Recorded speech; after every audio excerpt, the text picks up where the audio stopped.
op de website plaatsen. Hè. Voilà. Dus ja, goedemorgen iedereen. Ik ben Leen Broeks en namens Zorggroep Orion en LiCalab heet ik jullie van harte welkom op onze derde inspiratiesessie rond dementievriendelijke buurt. Deze inspiratiesessies, 4 in totaal, die kaderen in het EFRO-project Slim co-creëren, waar we samen met Zorggroep Orion en de stad Turnhout de dementiezorg binnen de zorggroep en in Turnhout verder willen uitbouwen. Nu, het thema van deze sessie is dementievriendelijke buurt. En we hebben hiervoor 2 sprekers uitgenodigd. We have invited 2 speakers. And first, we would like to hear the story of Rosa. Rosa Almeida is our colleague of Living Lab Intras in Spain.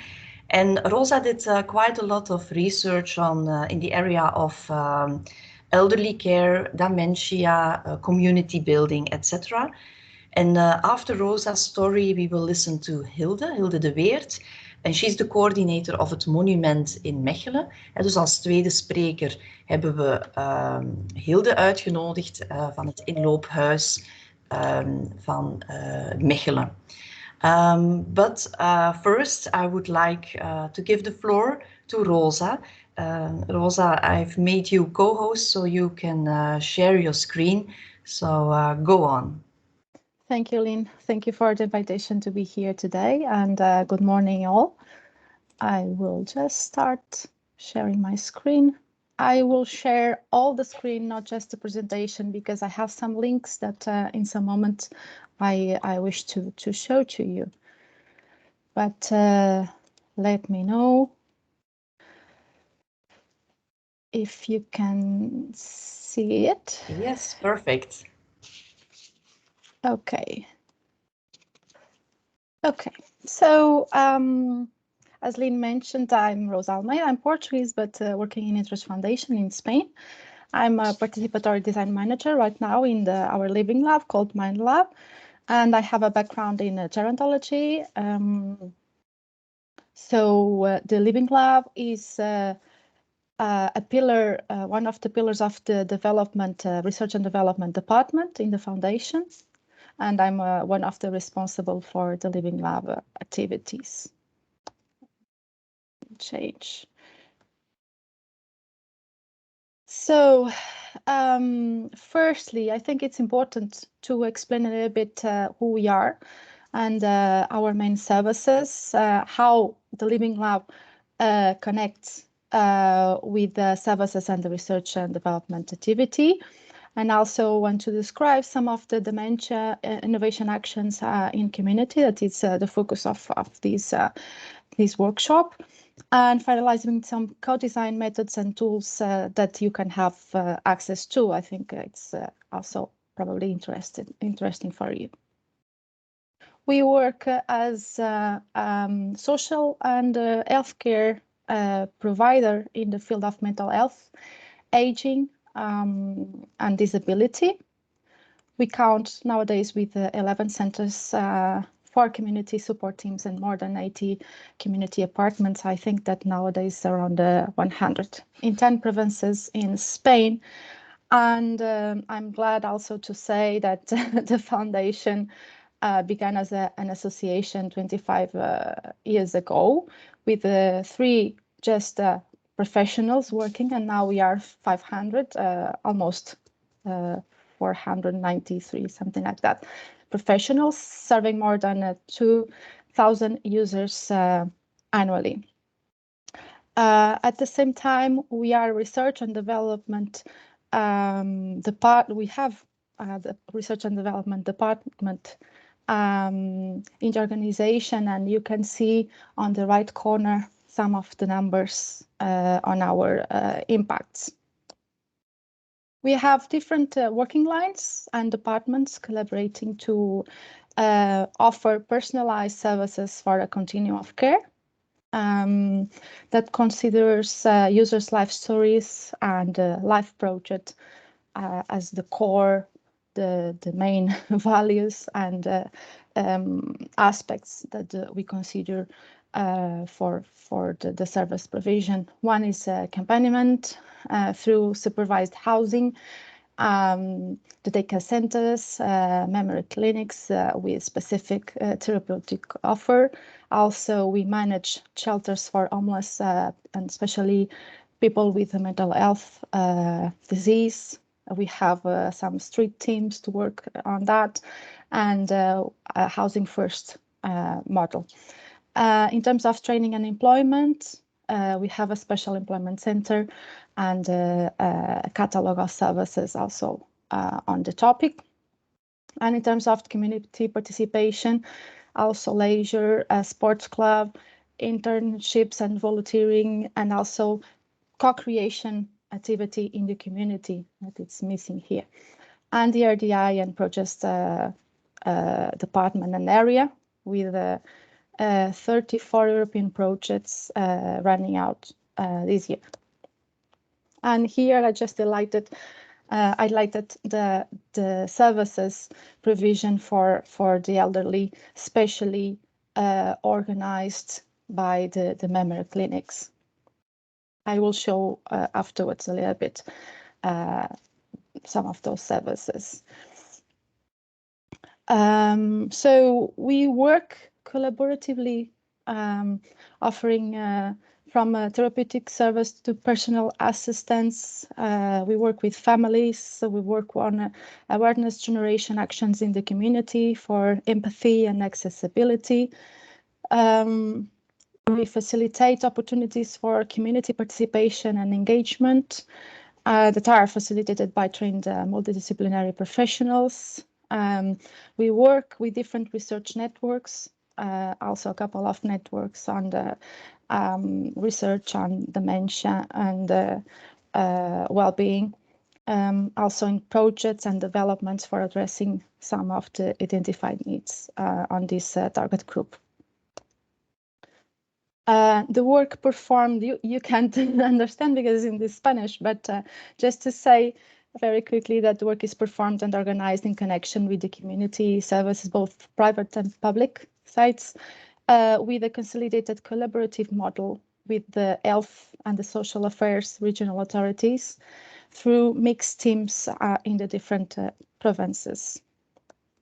So this is the list on the left on our main facilities to be able to offer such services as community support teams, educational centers, daycare centers, residences for people with mental illness, memory clinics, psychosocial rehabilitation centers, labor rehabilitation centers, research and innovation centers, in this case, our Living Lab, Mind Lab, that is not a center itself, but is using all the resources of the foundation, not just internal, but also external. So in the community, through the collaborations we have established to be able to work in real living scenarios, and also the community therapeutic floors. So about the Living Lab, our Mind Lab has access to those resources, a network of services, as I said, especially in Castile and Leon region. So the Living Lab is inserted in the work of the Research, Development and Innovation Department. So the objective is to innovate and create technology, not just services, methodologies, create or improve the ones that already exist, with the main goal of supporting continuity of care with an applied, participatory and empowering approach. So the objective is to promote the creation of initiatives and impact assessment with users, especially other adults with cognitive impairment, but also with the citizens. To address the observed and consulted needs, we have these 3 pillars of activity. So the regional model that has mainly 2 axes, so the independent living proximity support services, and also the use of new technologies to be included in the social prescription plan. And in that case, we are coordinating different projects with the social affairs regional authority also to be able to promote scaling up and deployment of new technology that can be well accepted by the services and the community. Different projects running out, all of them focused in a co-creation since the beginning of the project. That this is what we really believe. So we don't work in another way.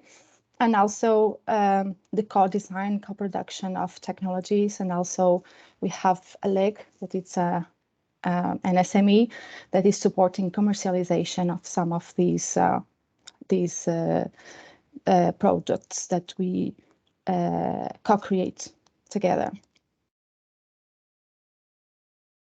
So MindLab acts as a knowledge center, engaging different stakeholders, and you can see in the center of the slides, centering the activity in the user requirements and desires. And I think it's important to highlight that in the last years, we have involved in research and innovation action more than 1,800 participants. So different profiles, stakeholders and users that are the main stakeholders we have, mostly other adults. And we have performed more than 40 co-creation sessions, even with the COVID restrictions. And it is more than 40 because it's already around 50 co-creation sessions in the last 4 years and 3 months. So we start working with people in their living contexts since the first moments of any project action, having the technologies as supportive tools in the co-design process or as an expected result. But we start with people, we don't start with the technologies. So this is somehow the Living Lab perspective and way of working.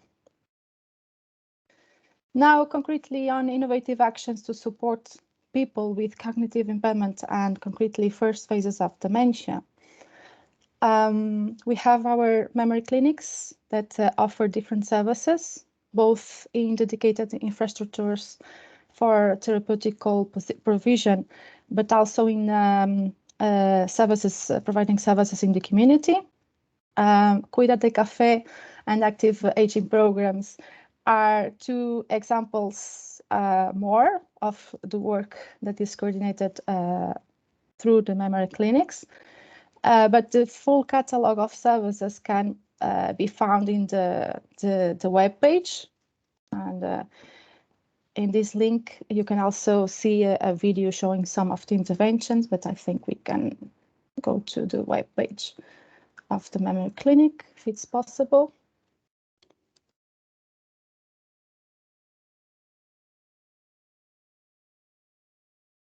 Is in Spanish.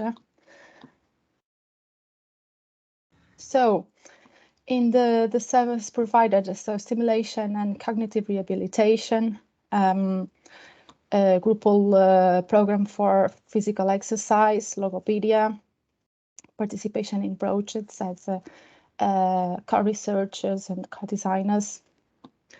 So active and healthy aging programs, cultural activities, multisensorial therapeutic stimulation, training for daily life instrumental activities, reminiscence therapies, and therapeutic innovation. These are some of the areas in which we work. So by other side, we also work in projects focusing on creating services, methods, and tools for people with cognitive impairment. The first 2 already finished with relevant results. We have co-created tools and gain a lot with the lessons learned from the process. And nowadays we have a specific pilot focused in addressing and improving continuum of care. This is Osmartai. Of older adults at risk of suffering with mild cognitive impairment. So we are studying, analyzing, and co-creating the way we can provide complementary services, making use of AI, artificial intelligence through intuitive interfaces and using social robots as well. And we are also working in national projects for co-creation of better technical aids support for daily activities, so less low-level technologies. That is also important. We count with external mentorship, including the support of the Alzheimer European group, working group of people with dementia and caregivers. That Chris Roberts is the vice chair of such group. And we also work with different established groups of experts by experience that are our best allies and our innovation ambassadors. I have here a video, 3 minutes video. I don't know if you can. I don't know if you can hear. Maybe I need to. No, I don't have sound. Perhaps I have to, I don't know. Let me see. Let me just stop to share and include sonido del equipo. I think now it's. I will be able to share it. Let me see. Okay.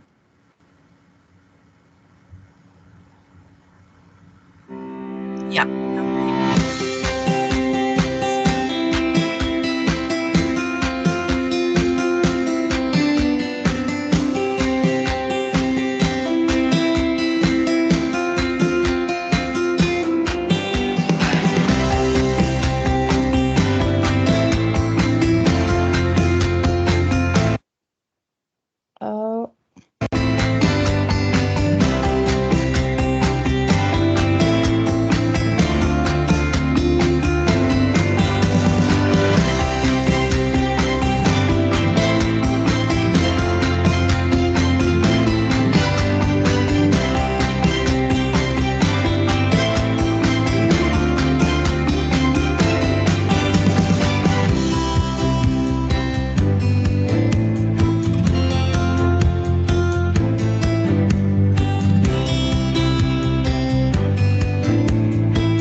Okay, now I think you can hear me. Yes. Yes, we can hear you, and we can see the presentation. Yeah.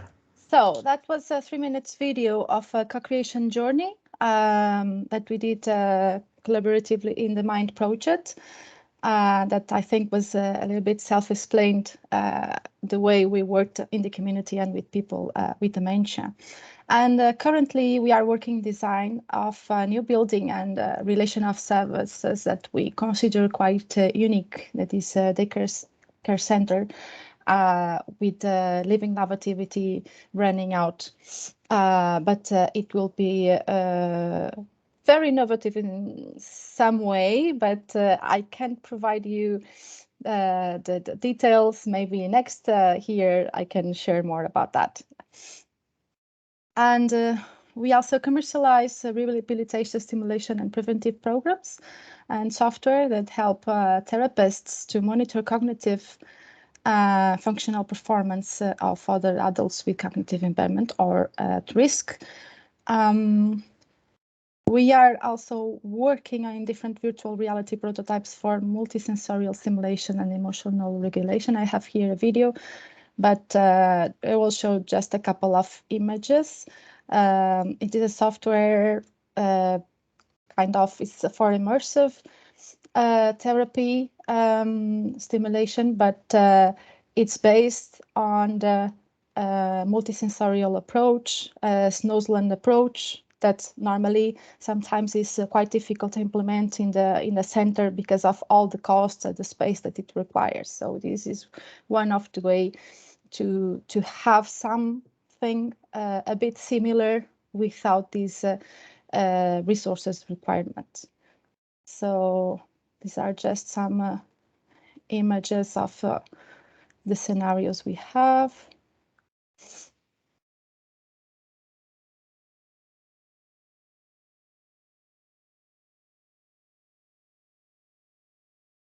And now we are working also in another model for working functional executive activities.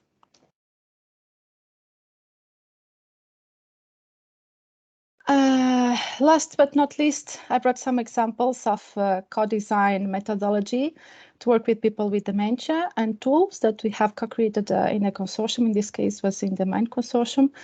And the objective of those tools is to support the person with the recently received diagnosis of dementia, helping to reduce anxiety and enhance quality of life, well-being, their confidence and support, facilitate social contact and engagement. I will jump this, but it's a very interesting video if you want to look at on uninvited guests, how to not use and develop technology too. So, and just to say that to avoid these uninvited guests in our homes, in people, older adults' homes. So this is why it's so important to co-create together. Let me change the slide. Okay, so our objective, the way we work, is to try to promote co-creation opportunities accessible to all. So we are working with this paradigm, focusing on engaging the community and users, collaborating, innovation, and research. So we have been working with different partners and with our own users to go develop different support materials for co-creation processes, including the co-design of support toolkits, as some of those was shared, mentioned in the quick video I shown before. So you can find in the MIND web page. Let me see if I have here. So it's designing for dementia. You can find in the resources part the MIND guidelines. Yeah. So what I will be showing in the slides very quickly, you can find here with more detailed, and you can upload the resources. Mind Designs, Living the Life, This Is Me, All About Us, You and Me, Let's Meet Up. There are two that are already, so Living the Life, you can already access here, download and print and use as it is.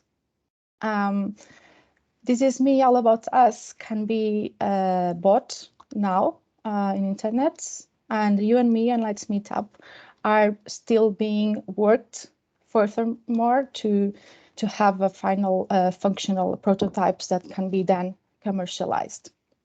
And there are different mind tools, very interesting, the visual cards, visual diaries. We use those to work with the people with dementia and caregivers to understand their needs and to empathize with them, also using the persona toolkit. And then for analyze all that feedbacks, we use this mindful co-design, mindful scenario toolkit. And the mindful co-design toolkit is also offering some resources that you can try if you want to promote a co-design process at your own organizations. And then all of those are supported, of course, with research, publications, with results from all the work we did together. So we have published the Mind Co-Design framework with guidelines for designing not just for, but with people with dementia.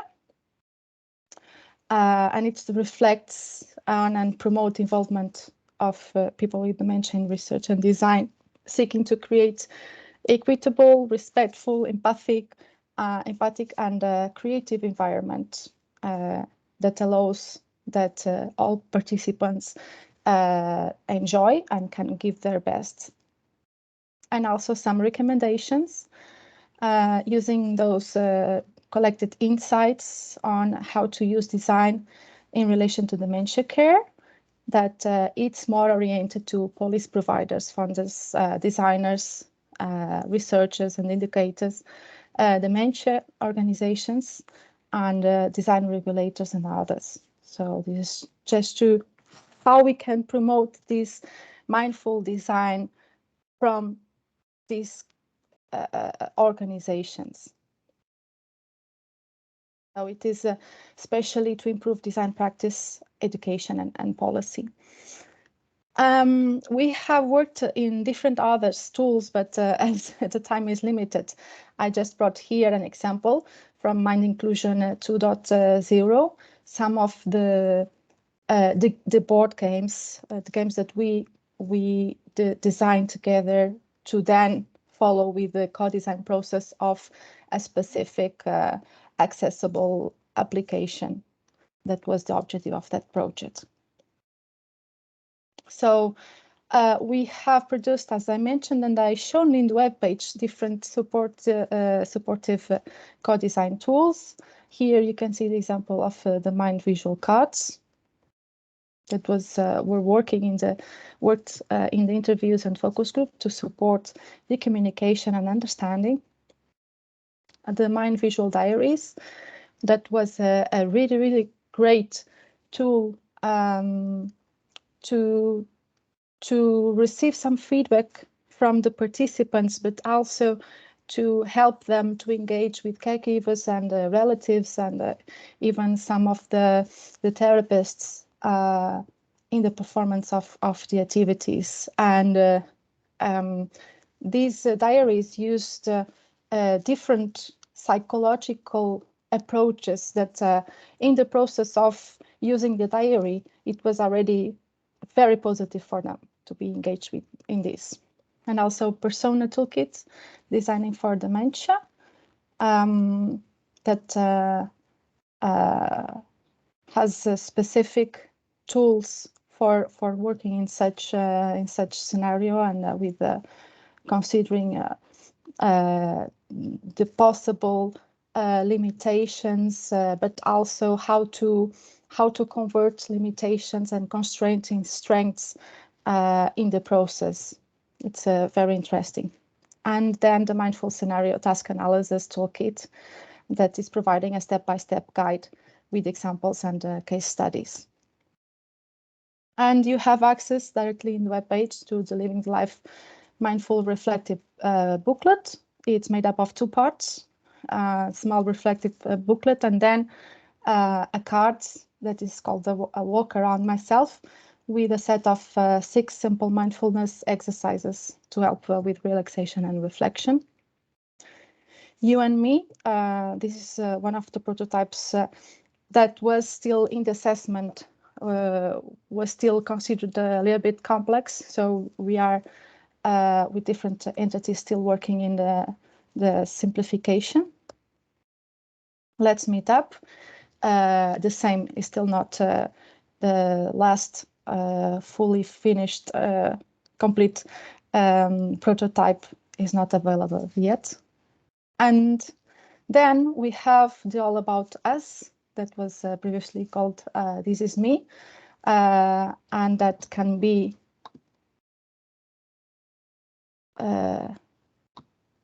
acquired in this webpage. So here you have a lot of images and explanation on all the elements.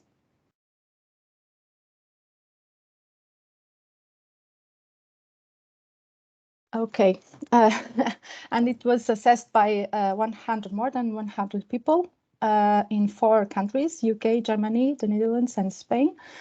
So initially, some of the, for example, the booklet I showed is available in these 4 languages. The All About Us, we have the prototypes in the 4 languages, but this one that is was released is just in English. But for example, in our case here in Spain, we are trying to do some agreements to get also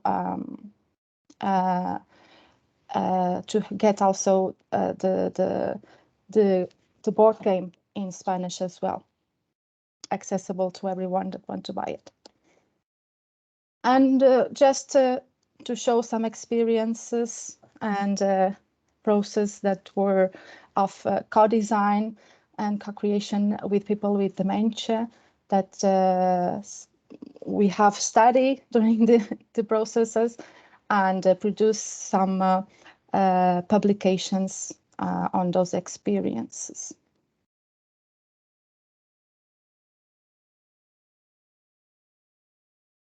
So about minds, one of the publications that I want to highlight is this one, the last, Exploring New Pathways for the Success, Experience versus Expertise, who wins? So highlighting the importance of having experts by experience, so our end users involved in co-design.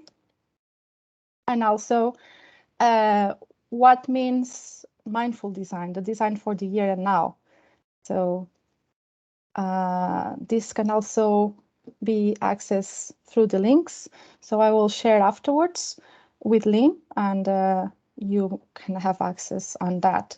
And just for finalize some reflections, we have been through these different projects, we have been trying to understand the benefits and difficulties and learn with those for the participation of people with dementia or mild cognitive decline. So we have tried to somehow put some weight on the positives, because the difficulties are aspects that we can manage as professional. The only issue or the main issue to get on board in co-creating with people with dementia, especially that we found initially some years ago from the part of the professionals, was afraid of losing control in the sessions, because normally if they use methodologies they know best and that are very very closed. So an interview, structured interview, for example, it's more easy to to go there and focus on following the script. And in co-creation, in group sessions, you need to be open, and everything can happen. You need to be prepared, to feel capable to manage any aspect that can appear, and also support if someone beginning to talk about a topic that maybe is not so related with the session, how do you deal with that? How you focus in making the group enjoy and at the same time ensure that at the end of the session you got most of the feedback that you were expected to collect. So you can't feel capable if you don't try first.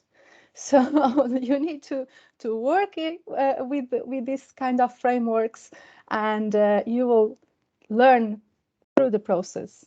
So the objective of mindful this co-design here is to make all the parts of the sessions to convert in the small pieces of activities in such a way that the participants don't need to remind the instructions, because it's so intuitive and easy to follow.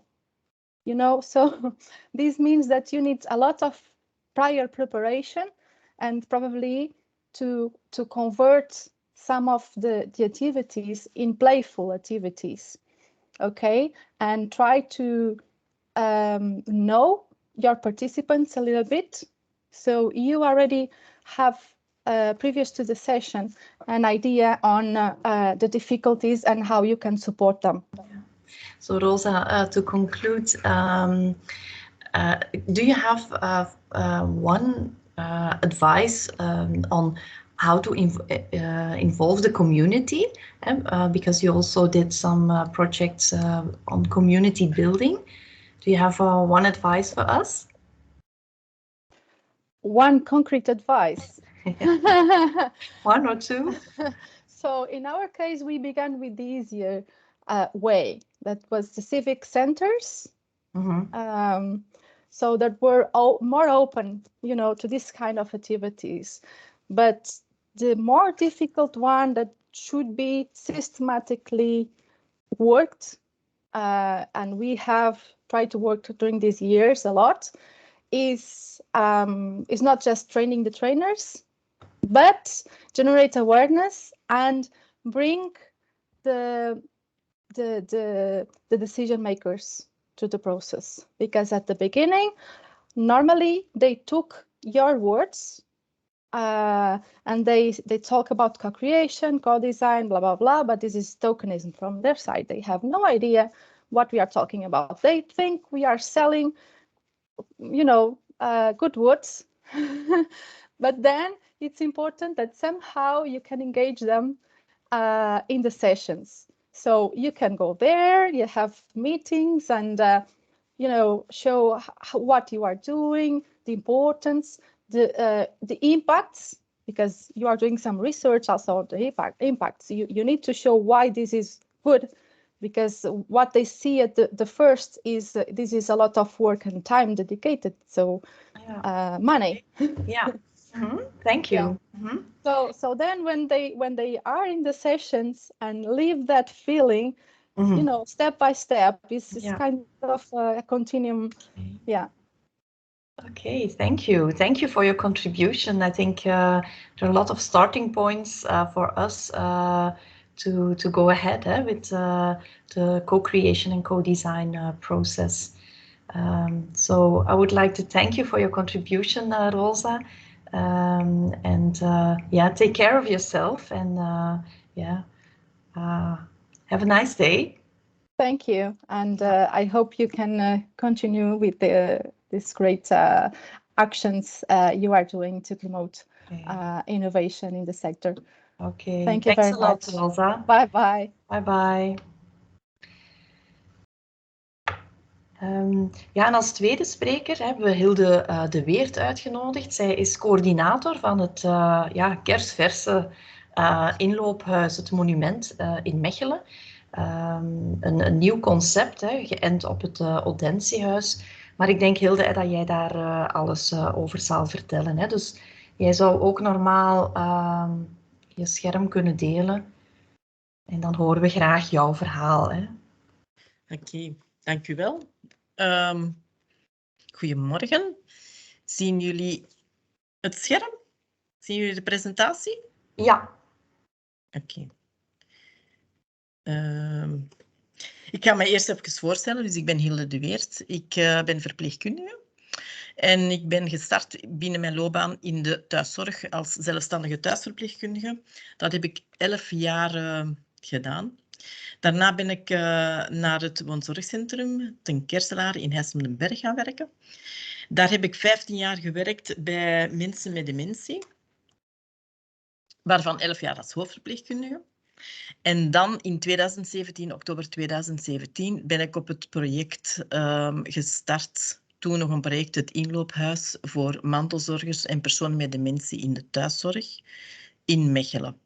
Dat werd toen gedragen door het OCMW en is mee opgestart door het expertisecentrum Dementie Vlaanderen. Dus het regionaal expertisecentrum Dementie Vlaanderen. Van daaruit is dat opgestart. Ondertussen is het inloophuis gelukkig bestendigd in een dementievriendelijke Mechelle in 2019, waardoor dat we eigenlijk heel sterk kunnen inzetten hebben op de kwaliteit en de verdere uitgroei van het inloophuis. Dus ik neem jullie graag even mee in mijn verhaal. Dus een inloophuis moeten we echt wel proberen van daar echt een inloophuis van te maken.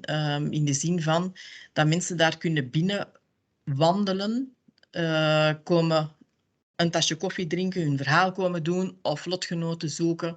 Wat dat eigenlijk de eerste 3 jaar van 2017 of de eerste, tot 2019, 2 jaar, toch niet zo heel gemakkelijk was, omdat ik dan alleen als coördinator was in dat inloophuis.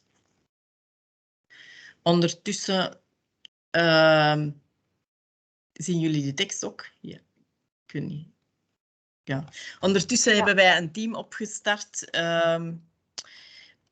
Dankzij het inzetten van een Europees dossier. Dus Dementievriendelijk Mechelen heeft een Europees dossier ingediend, waardoor dat ik 2 teamleden bijgekregen heb. Dat is Alexandra, die het Europees project coördineert, en Kamala Leemans, die het Europees project binnen Mechelen coördineert. Wat is de bedoeling van het inloophuis? Het inloophuis wil zeggen dat je tijdens de openingsuren altijd welkom bent. Dus heel laagdrempelig, een open deur bij wijze van spreken. Dat je kan binnenlopen zonder afspraak. Maar wat we wel ondervonden hebben, is de wegwijsgesprekken die ik voor mijn rekening neem. Dus de adviesgesprekken en de wegwijsgesprekken, dat die best nog wel op afspraak gebeuren. Waarom op afspraak? Omdat we daar dikwijls 1 uur tot 1,5 uur voor nodig hebben om mensen advies te geven binnen het project van waar zitten de problemen, waar zitten de hiaten, hoe kan ik u het beste helpen. In het begin heb ik dat gedaan zonder afspraak, maar dan merkten we wel van dan moesten mensen wachten, dan gaan ze terug naar huis en dan is terug de stap om terug binnen te komen in het inloophuis veel kleiner. Dus dan pakken we een beetje dat laagdrempelig weg, waardoor dat we dan die afspraken gemaakt hebben. Waar is het inloophuis gelegen? Het inloophuis is eigenlijk gelegen in het lokaal dienstencentrum, de Schijf. Daar hebben we ook heel lang over aan het zoeken geweest van gaan we dat binnen het inloophuis houden of gaan we een andere locatie zoeken. Maar uiteindelijk hebben we dan toch gekozen voor het behouden van het inloophuis. Daar hebben we een lokaal gekregen. Waarom? Ja, omdat we zitten met 2 slogans binnen ons dementievriendelijk Mechelen. En dat is zolang ik er ben, doe ik mee. En een stem in de maatschappij. En een stem in de maatschappij, hoe kan je dat beter zetten dan in een inloophuis? In een lokaal dienstencentrum. Een lokaal dienstencentrum waar dat verenigingen binnenlopen, waar dat er verschillende medewerkers zijn die huis-aan-huis-spreek doen, die buurtwerking doen, die de moedergroep organiseren, maar waar dat ook mensen kunnen komen eten 's middags, waar dat verenigingen langskomen om te line-dansen of te kuben of te petanken. Dus op die manier proberen wij onze mensen met dementie en hun mantelzorgers toch wel gewoon mee te nemen in de maatschappij. Dus wat doen wij? Wat zijn de doelstellingen eigenlijk van het inloophuis? Dat is vooral een informatiepunt. Dus de eerste vragen beantwoorden. Doorverwijzing naar organisaties en hulpverleners, want uiteindelijk doen we dat niet alleen. We hebben binnen ons inloophuis een stuurgroep en die stuurgroep die bestaat uit eerste lijnzorgorganisaties, zoals de mutualiteiten, maar ook de ziekenhuizen en ook referentiepersonen dementie van de woonzorgcentra. De huisartsen zijn erin, de apothekers zijn erin. Dus eigenlijk op die manier kennen we ook wel elkaar, waardoor dat we weten van waar zitten de noden van de mantelzorgers, waar zitten de noden van de personen met dementie en wat kunnen wij binnen onze omgeving vooral verwezenlijken of waar moeten we op een bepaald moment, waar moeten we aandacht aan besteden. En op die manier hebben we ook vooral gemerkt dat er heel wat mensen met jong dementie op zoek zijn naar informatie, dat die zo niet een plaats hadden om terecht te kunnen. Waardoor dat we eigenlijk met de samenwerking van de Alzheimer Liga Vlaanderen een familiegroep Jong Dementie Plus opgericht hebben. Dus dat komt ook vanuit die stuurgroep. Dementievriendelijke initiatieven vanuit het dementievriendelijk Mechelen hebben we de Dag van Jong Dementie georganiseerd. We organiseren dementievriendelijke wandelingen. We werken samen, dus door samen te werken met toerisme. We hebben ook al samengewerkt met de apothekers rond Vasodem, rond een organisatie, rond een vorming. We hebben ook al samengewerkt met de BIP. Dus we proberen binnen Mechelen verschillende organisaties te betrekken, zodat zij het inloophuis kennen. Het is ook een ontmoetingspunt, een ontmoetingsplaats voor mantelzorgers en personen met dementie.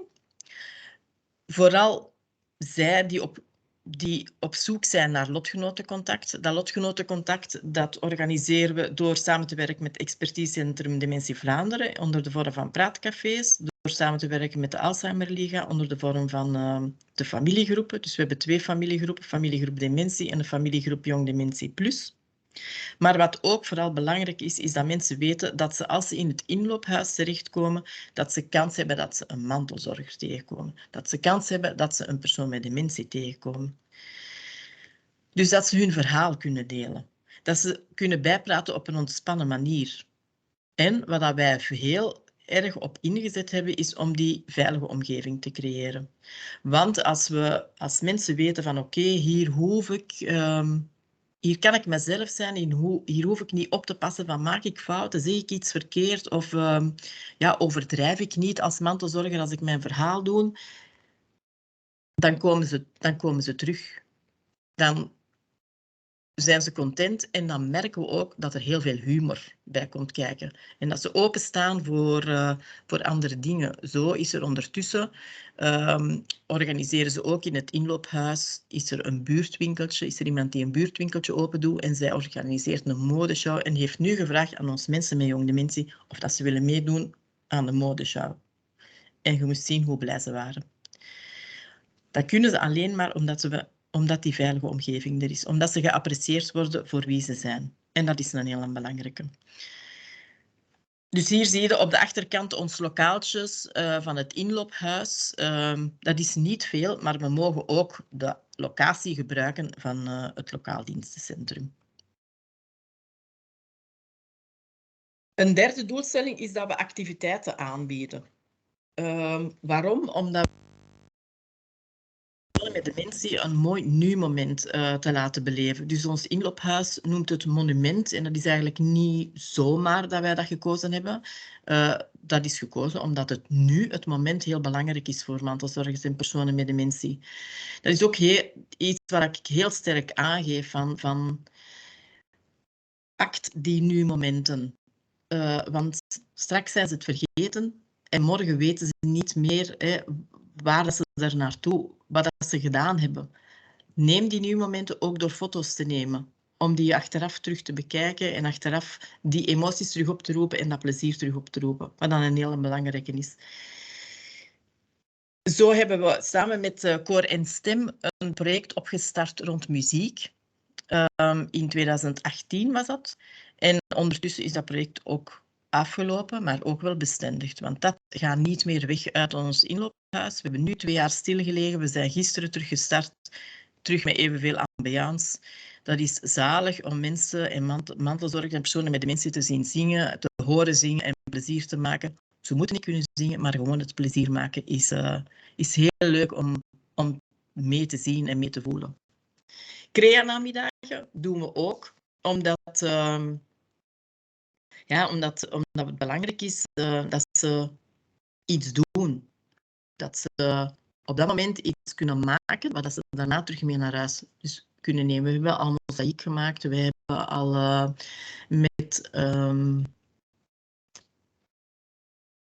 met was al een mooi kunststuk gemaakt.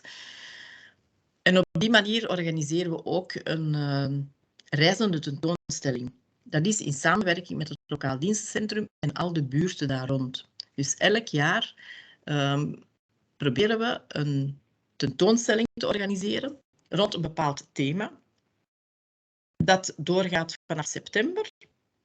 Wordt dat getoond in het lokaal dienstencentrum. En vanaf oktober gaat dat op reis binnen dementievriendelijk Mechelen. En op reis gaan, dat wil zeggen dat de kunstwerken verschijnen in de wachtkamers van de huisartsen, in het Vrijbroekpark, in het huis van een Mechelaar, op plaatsen waar je er niet aan denkt. Maar op die manier komen mensen kunstwerken tegen van personen met dementie en zien ze van, ja, maar die kunnen ook nog wel wat. En dat is een beetje de bedoeling van laten zien wat dat mensen met dementie nog wel kunnen. En kennis maken met dementie op een plaats waar dat je er niet aan denkt. Bewegen op muziek, ook een heel belangrijke.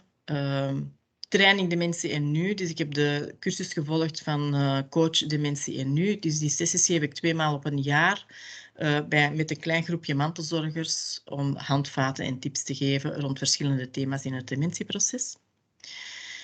We organiseren dus vrije inloopmomenten op dinsdag en vrijdag namiddag. Dat hebben we kunnen doen door de opstart van het Europees dossier, waarbij dat we dan ook vrijwilligers opgestart hebben, maar daar heb ik straks meer over. En dan die dementievriendelijke wandelingen. Hè. Dementievriendelijke wandelingen wil niet zeggen dat we uitleg gaan geven op die wandeling over dementie, maar we hebben wel samen met toerisme een wandeling die bestond. Er leidt tot een dementievriendelijke wandeling in de zin van, tijdens die wandeling zijn er heel veel rustbankjes ingecalculeerd, waardoor dat mensen even kunnen zitten, genieten van de omgeving. En wij hebben de gidsen ook opgeleid om op een andere manier te gidsen met mensen met dementie en hun mantelzorgers. Want mensen met dementie hoeven niet zoveel woorden. Hè. En voor een gids is dat moeilijk, want die willen heel veel vertellen. En ik wil daar graag een anekdote over vertellen, want we hebben zo eens een dementievriendelijke wandeling gedaan met dan de gids en personen met dementie. En er was een vrouw met dementie die toen tegen mij zei, je kan toch nogal vertellen, hè? Waar haalt je nu al die woorden? Hè? En we zaten ergens in een stiltetuin en de gids vroeg van, en heeft er iemand nog iets te zeggen? En ik zei tegen die vrouw, jij ging nog iets zeggen, hè? Ja, maar ik weet niet meer wat. Ik zeg over dat vertellen. Ah ja, zegt ze. Van waar haalde jij al die woorden nu? Kun jij niet wat minder woorden gebruiken? Dus die legde gewoon heel duidelijk van oké, we hebben al die woorden niet nodig. Hè. Het is ook belangrijk dat wij onze zintuigen gebruiken door te ruiken, te zien, hè, te voelen. Dat zijn belangrijke dingen. Dus dat was heel duidelijk. Een hele mooie anekdote ook van de persoon met dementie. Dus dat is wat wij eigenlijk ook doen rond dementievriendelijk Mechelen. Hè. Dus heel veel organisaties mee in het verhaal van dementie brengen. Ook de stadsdiensten en de organisaties, dus het personeel van de stad Mechelen, proberen wij ook via Lunch en Learn in het dementieverhaal te krijgen.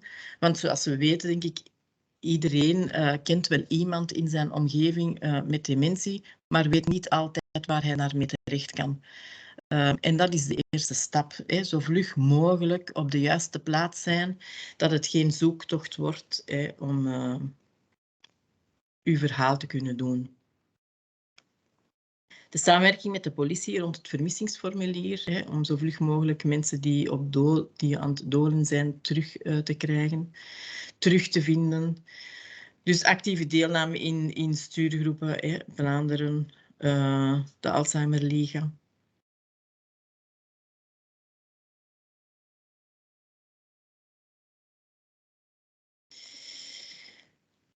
Van evenementen proberen wij ook elk jaar een Dementie XL-dag te organiseren. En dat is een open deurdag. Van heel het lokaal dienstencentrum doet aan mee. Maar vooral dementie wordt daar in de kijker gezet. Waarom een open deurdag? Om het nog laagdrempelig te maken. Daar wordt ook heel veel campagne rond gemaakt. Dat wordt heel erg verspreid. En mensen kunnen dan zomaar komen binnenlopen in het inloophuis of in het lokaal dienstencentrum. Er is niemand die vraagt, zoekt u iemand? Wat komt u doen? Ze kunnen daar binnenkomen, ze kunnen kijken wat er gaande is.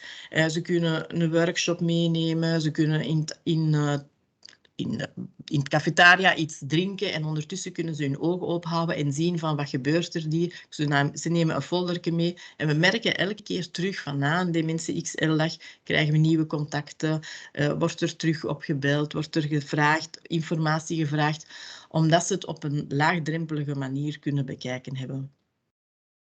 Wat ik er juist al gezegd heb, die rondreizende tentoonstelling Kunst en Dementie is een buurtwerking. En elk jaar komen er eigenlijk, vorig jaar heeft de scholen meegedaan, gisteren heeft Pegode aangemeld om te vragen of dat ze willen komen meedoen, of dat ze mogen meedoen met de rondreizende tentoonstelling. Dus dat is eigenlijk een heel gebeuren van allerlei verschillende doelgroepen.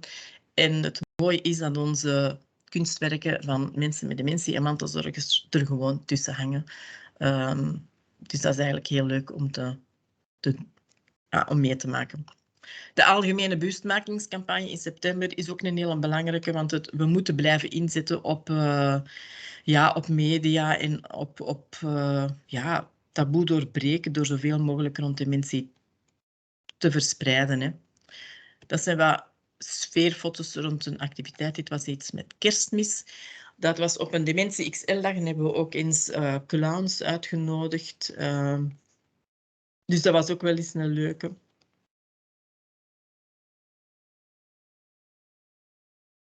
Dat was met Crea-namiddag als we aan het schilderen waren en mozaïek aan het doen waren.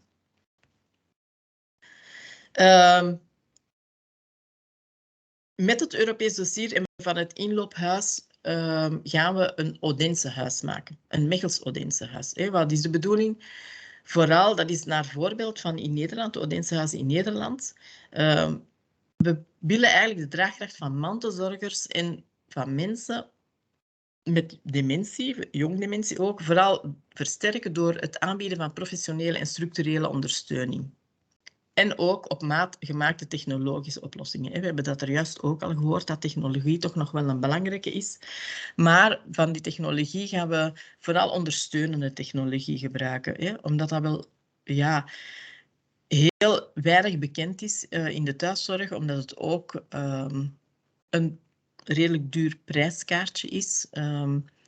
Proberen we toch wel om op die manier binnen het Europees dossier mantelzorg en personen met dementie in de thuiszorg daar laten kennis mee te maken.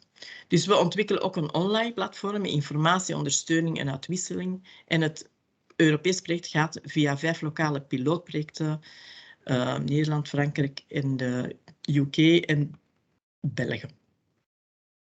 Dus het is echt gebaseerd op de Nederlandse Odense huizen. Hè. Dus we willen vooral de last van de mantelzorgers verminderen door die technologische oplossing, maar ook vooral door de veerkracht en het doorzettingsvermogen te versterken. Dus door te laten voelen dat ze eigenlijk wel deskundigen zijn, dat ze het wel kunnen en dat ze het wel weten, maar dat die ondersteuning er gewoon even is vanuit een inloophuis.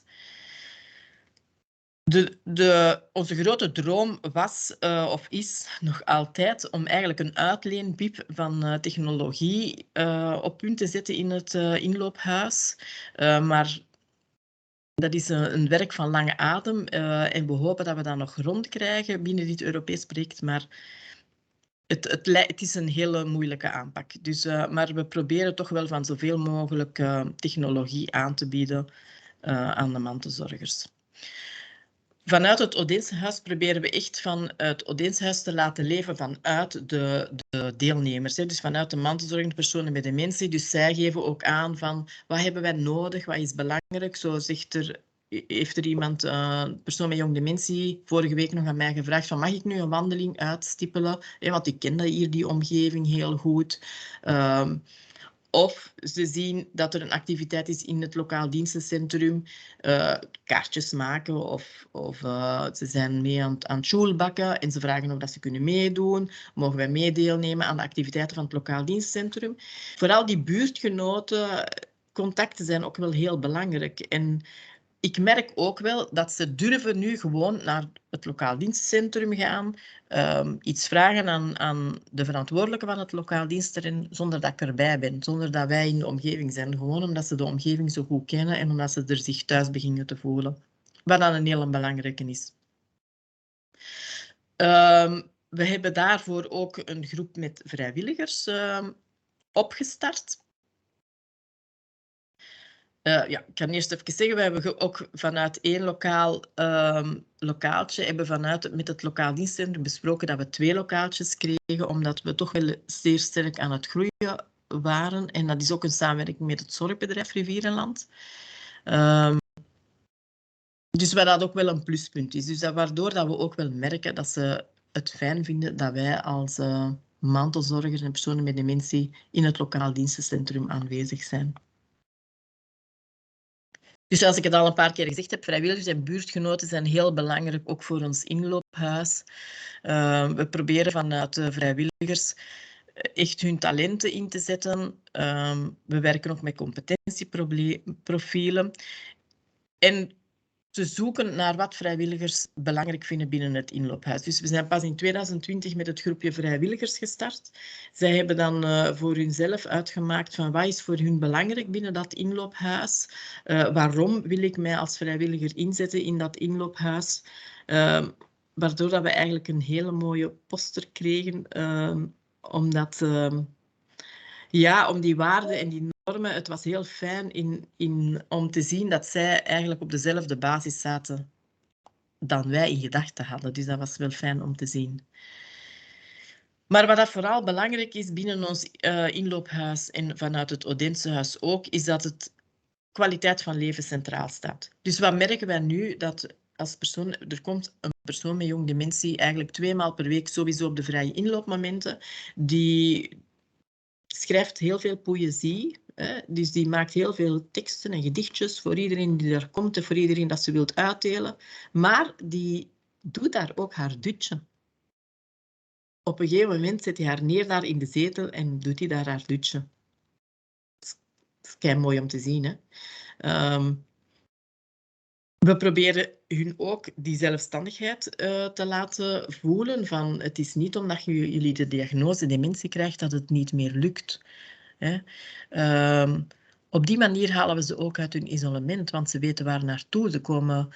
We merken ook dat ze naast de inloopmomenten onderling afspreken om samen iets anders te gaan doen. Wat dat ook wel heel fijn is om te zien. We hebben ook een muziekgroep opgestart. De Vergeet Me Nietjes, noemen die. We treden daar ook mee op. Omdat ze dat zelf gevraagd hebben. Ja, dat is ook heel fijn om te horen. Ik wil wel eens het een stukje laten horen. Gewoon het enthousiasme dat je hoort als het mij lukt. Nee, wacht hè. Om het... Nee.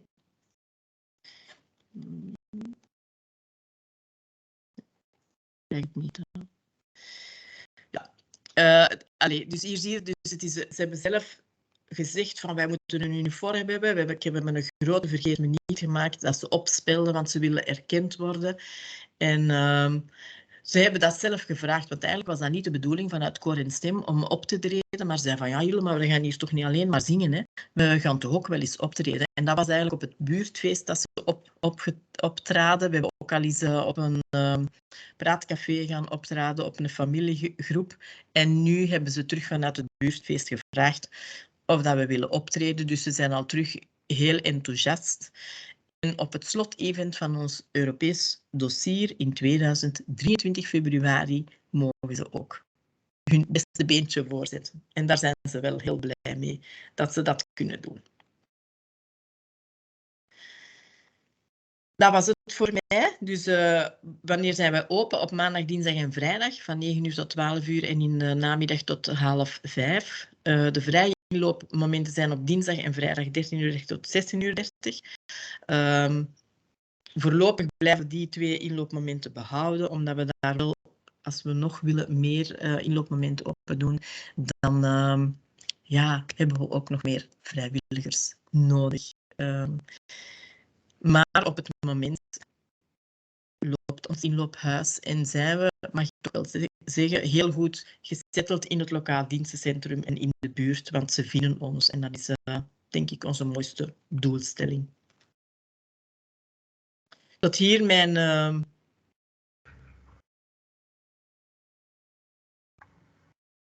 mijn verhaal van het inloophuis. Als je nog vragen hebt, mag je ze stellen of mag je ze mij later doorsturen. Dan wil ik daar graag op antwoorden. Ik weet niet, zijn er vragen uit de deelnemers?